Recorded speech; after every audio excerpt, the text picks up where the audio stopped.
Hey everybody, it's Womate Creations here. It's Sherry behind the camera and G in front of it. And what are we doing today? Okay, today we're gonna make a hanger cover. You can do it in many different ways. You can take your practice pieces and turn them into hanger covers. Your practice quilted sandwiches. Your quilted sandwiches. You can turn into a nice hanger cover. So, and eventually, in a different video, you'll learn to make this hideaway hanger bag. So right now today, we're doing this purplish portion of this bag. That can be a standalone project, or you can turn it into a hideaway hanger bag. So today, this is what we're doing. So what we're gonna do is we're gonna start off with a quilted piece for this version of your hanger bag. So, or hanger cover.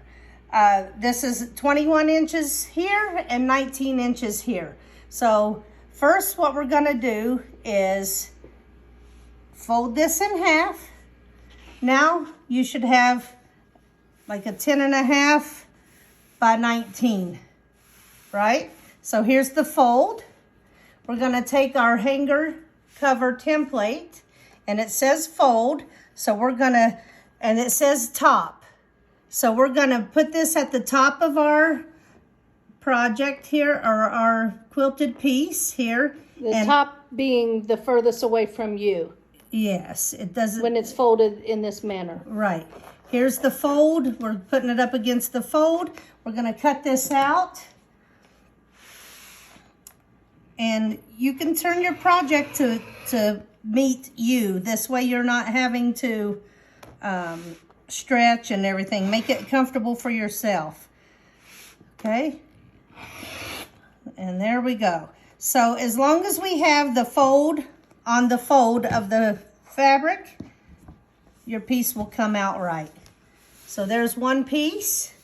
Now we're going to do the same thing. We're going to line this fold up with the fold and the top up with the top here. And we're going to cut this as well.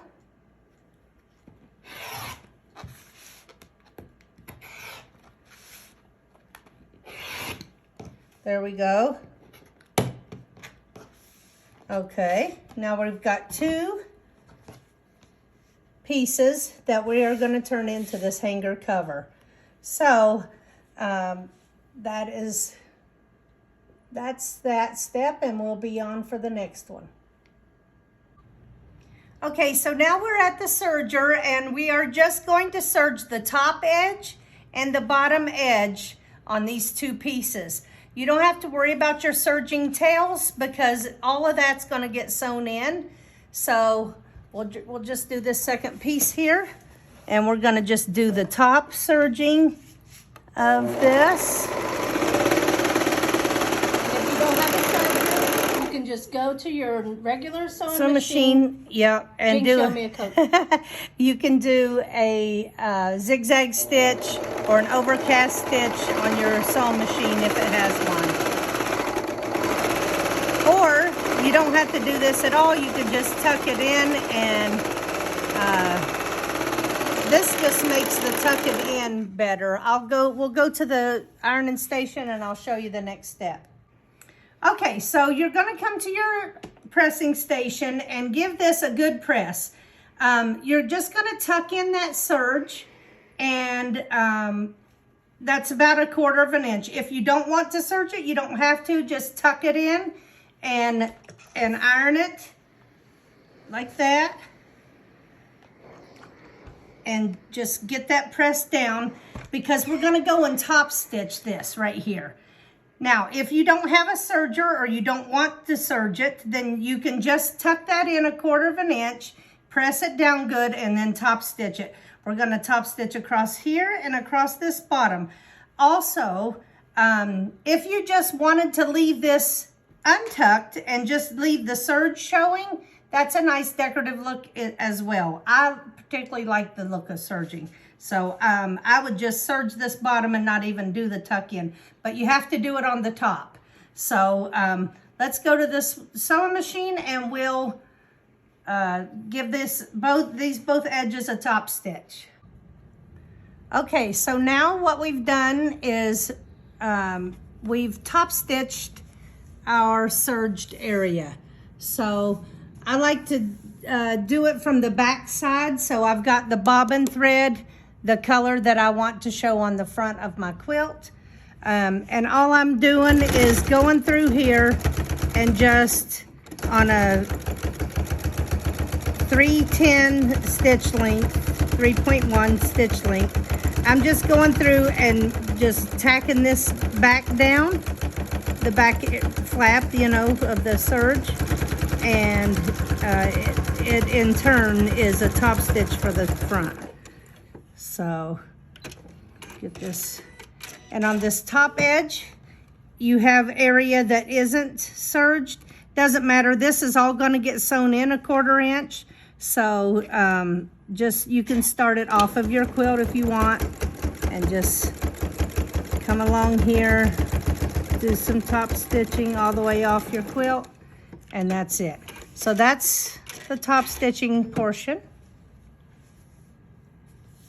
Okay.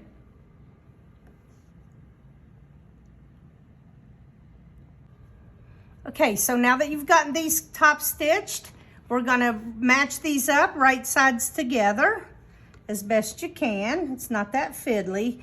And you are gonna sew this edge up to here and this up to here, leaving the bottom and the top unsewn, okay? So here we go. We're gonna start right here and we're just gonna sew this 1/4 inch.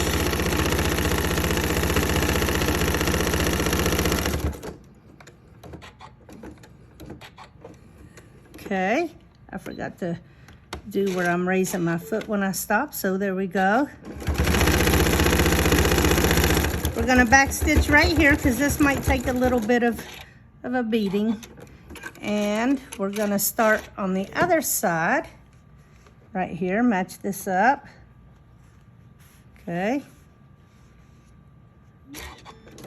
Back stitch a little bit, here we go. 1/4 inch.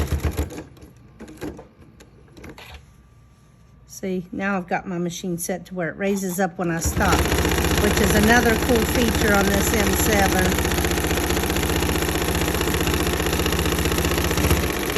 Okay, so now we're done with the sewing. That's all there is to it. We're just gonna flip this around, right sides out, and here we go. Poke these corners out. If you can't do it with your fingers, just grab something and poke it. These are good to poke out corners with as well. These little pressing sticks or whatever you want to call them. They have a multitude of uses. Right now I'm just smoothing out the seams. And there is my hanger cover.